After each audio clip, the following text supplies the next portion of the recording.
avant de retrouver Mathieu Serron, une dernière info. Sachez qu'Atos vient de recevoir une offre de l'État pour ses activités Advanced Computing, offre non engageante de l'État français qui repose sur une valeur d'entreprise de 500 millions d'euros et jusqu'à 625 millions d'euros en incluant des compléments de prix. Place au CAC 40 à présent avec Chronocac et une ouverture à la hausse, plus 1,05%. On retrouve Mathieu Serron. Bonjour. Bonjour Adine, bonjour à tous.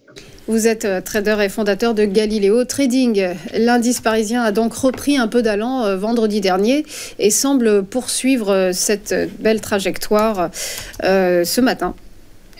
Oui, un peu d'allant ce matin, après la semaine dernière, une 5e séance consécutive de baisse, avec toujours les mêmes sujets de préoccupation, à savoir des tensions qui s'accentuent entre la Russie et l'Ukraine, un risque protectionniste américain qui reste toujours très présent, et puis une situation économique du côté européen qui est également préoccupante. On l'a une nouvelle fois vu vendredi avec les indices PMI allemands et français, avec, en ce qui concerne le PMI manufacturier français, une 22e contraction consécutive.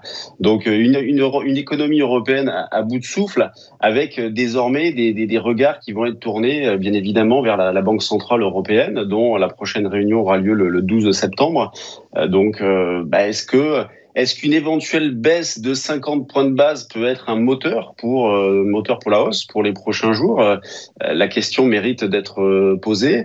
Et on retrouve également cette nervosité sur d'autres actifs, comme par exemple l'euro-dollar, qui évolue sur un plus bas d'environ 2 ans, autour des 1,0470, après avoir fait un trou d'air vendredi. L'or également, qui a signé la semaine dernière sa meilleure semaine depuis mars 2023, avec une hausse de quasi 5%, donc même de plus de 5%, 5,76% précisément. Donc, et en ce qui concerne le CAC, eh bien, il piétine beaucoup. Alors, pas ce matin, puisqu'on repart à la hausse, mais depuis environ 9 séances, on évolue entre les mêmes limites, entre les 7150 et 7350. Depuis le début de l'année, la variation, donc sans compter ce qui se passe à l'ouverture ce matin, depuis le début de l'année, on est sur une variation hors dividende de moins 3,8%, 3,8% de baisse donc depuis le début de l'année.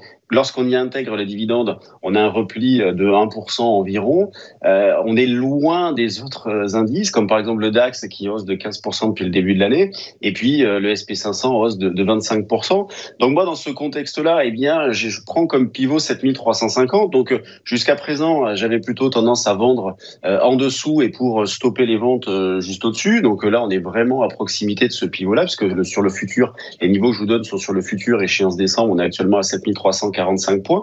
Donc j'ai une résistance à 7350 qui constitue donc un pivot, considérant qu'en dessous, on a un biais davantage baissier, au-dessus, un biais haussier. Si jamais ce niveau-là est franchi, eh bien, en ligne de mire, on aurait les 7470 et puis au-dessus, éventuellement, les 7590. Et ce que l'on remarque, c'est que malgré justement les sujets de préoccupation évoqués tout à l'heure, eh bien, on a un indice qui tient correctement.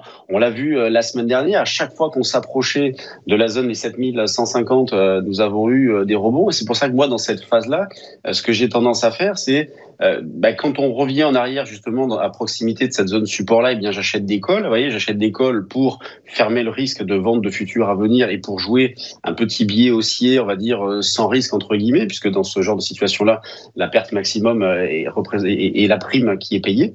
Et sur le futur, je fais preuve d'opportunisme dans le sens où je m'enferme pas dans un scénario directionnel. Vous voyez, je vous disais 7350 pivots en dessous, plutôt du mauvais côté, au-dessus, plutôt du bon côté.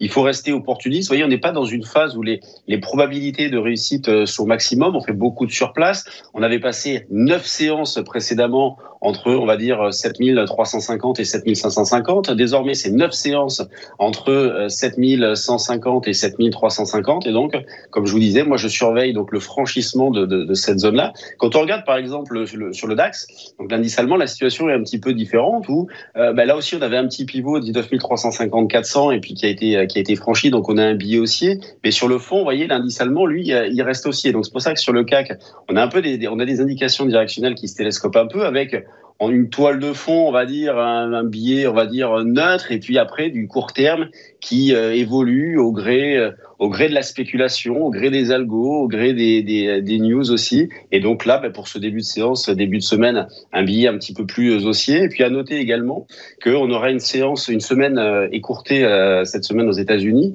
avec donc Thanksgiving et puis le Black Friday, donc séance marché fermé jeudi et demi-séance aux États-Unis vendredi. Merci beaucoup Mathieu Serronne pour votre éclairage. Belle journée à vous. À suivre une nouvelle pause et ensuite ce seront les Market Movers. À tout de suite.